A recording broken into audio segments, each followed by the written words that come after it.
முருகாச்சரணம். கந்தர் அலங்காரம். பாடல் 2. அழித்து பிறக்க ஒட்டாயில் வீலன் கவியன்பால் எழுத்து பிழையற கற்கின்றிலீரேறி மூண்டதென்ன விழித்து புகையெழ பொங்கு வெங்கூற்றன் விடும் கயிற்றார் கழுத்தீர் சுருக்கிட்டு இழுக்கும் என்றோ கவி கற்கின்றதே.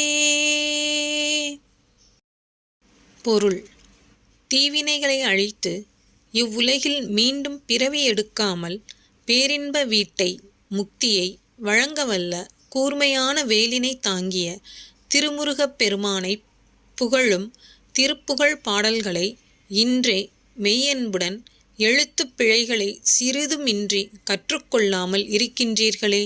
நெருப்பு மூண்டு எரிவதைப் போல கண்களை உருட்டிப் பார்த்து புகையெழுமாறு சீறுகின்ற கொடிய யமன் வீசுகின்ற பாசக்கயிற்றினால் கழுத்திலே சுருக்குப் போட்டு உங்கள் உயிரை பற்றி இழுக்கின்ற அந்த நாளிலா திருப்புகழ் பாடல்களை கற்பது இயலும்?